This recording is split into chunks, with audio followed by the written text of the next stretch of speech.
જય માતાજી મિત્રો, ચેહરધામ ભરૂચ ચેનલમાં આપનું સ્વાગત છે। આજનો આપણો વિષય છે કે ભુવાપણી કેટલા અંશે સાચી ને કેટલા અંશે ખોટી। તો આદિમાનવ ગુફામાંથી બહાર નીકળી સમાજમાં રહેતો થયો ત્યારથી જ તેની જરૂરિયાતો અવિરતપણે વધતી ગઈ। જેમ જેમ આરામદાયક, સુવાળું અને મનોરંજક જીવન જીવવાની લાલસી માનવીને વ્યવહારુ અને સારાનું જ્ઞાન ભૂલી દીધું।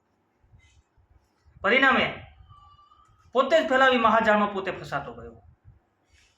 અનાજની અછત, પ્રદૂષણ જેવા આંખ ખોલી નાખનારા બિહારના પ્રશ્નો આજે આપણી સમક્ષ આવીને ઊભા થઈ ગયા છે।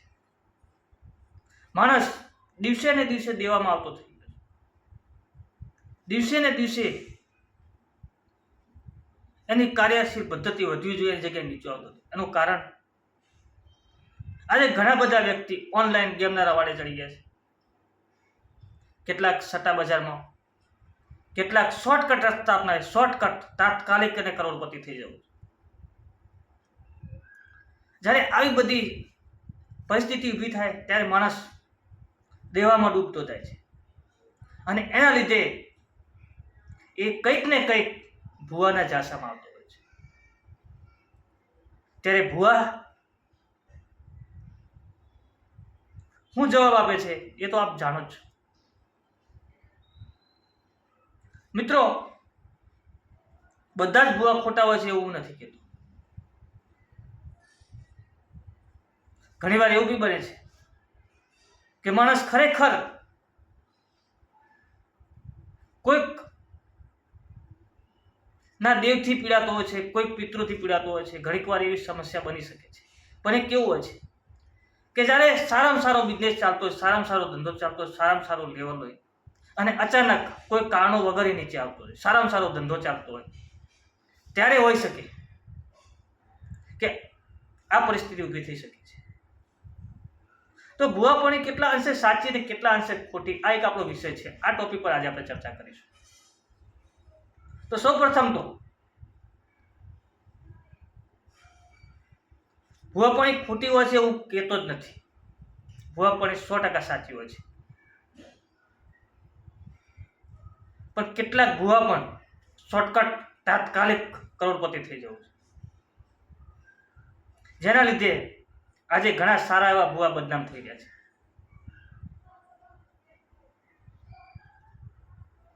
આ જગતની અંદર, આ દુનિયાની અંદર સૂર્ય છે તો ચંદ્ર છે, અમાવાસ છે તો પૂનમ છે, દિવસ છે તો રાત છે, તો સારી શક્તિ છે તો અસુરી શક્તિ બી જોડે છે અને દરેક શક્તિ પોતાનું કામ કરી રહી છે। બીજી બાજુ જોઈએ, વિષય ઘણો લાંબો છે, ઘણા લાંબા વિષય પર આપણે ચર્ચા કરવાની છે। ઘણા એવા ટોપિક પર આ ચેનલને આપણે લઈ જવાની છે।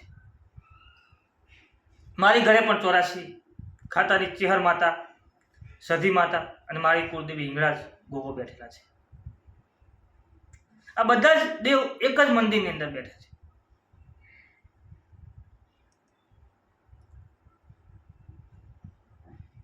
જેમાં દરેક દેવ દરેકનું કામ કરે છે। ઘણીવાર એવું હોય છે કે તમને તકલીફ બીજી હોય છે અને વાત કંઈક બીજી આવે છે। ભુવા પર તમને વારંવાર બાધા ઉપર બાધા કરતા 6, 7, 20, 15 વર્ષ નીકળી જાય છે, પણ પરિસ્થિતિ કઈ બદલાતી નથી। વિષય ઘણો લાંબો છે મિત્રો અને ચર્ચા શોર્ટમાં કરવાની છે।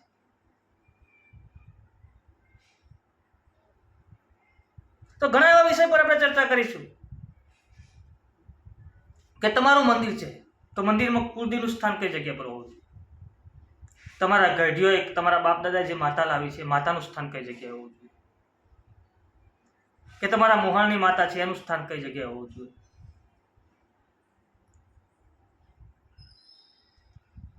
તે સ્થાન એ માતા કોના દ્વારા બેસાડવી જોઈએ અને એને કયા કોલમાં લઈને બેસાડવી જોઈએ।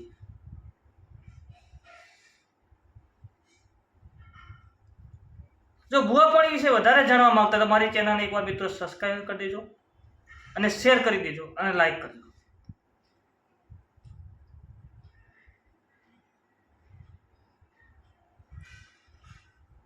આજનો વિષય જોતા સૌપ્રથમ તો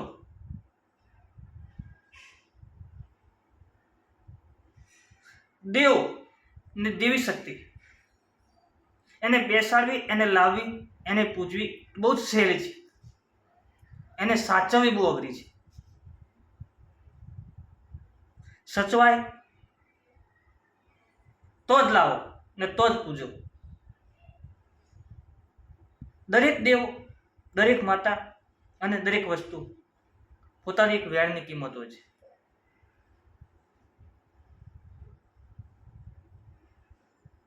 એટલે મિત્રો, આપણો મેઇન ટોપિક છે ભૂવાપણી. શરૂઆત ઘઉંના પાઠથી થાય. તો જે પણ મિત્રોને આ વિષય પર રસ હોય તો આગલો વિડીયો આપણે બનાવીશું કે માતાજીનો પાઠ કેવી રીતે કરવો.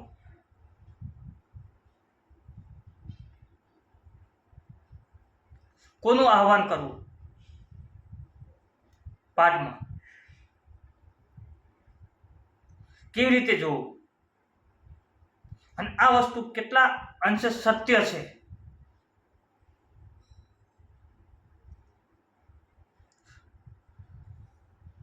તો આજનો વિડીયો હું તમને મારું મંદિર બતાવું. તો મારી ઘરે મારી કુળદેવી હિંગળાજ માતા બેઠી છે, જે આપ જોઈ શકો છો આ વિડીયોની અંદર.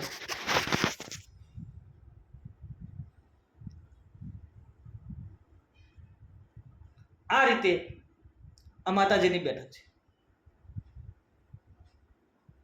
તો પહેલા સૌ પ્રથમ હિંગળાજ માતા, સધી માતા અને ચિહર માતા અને ગોગા મહારાજ.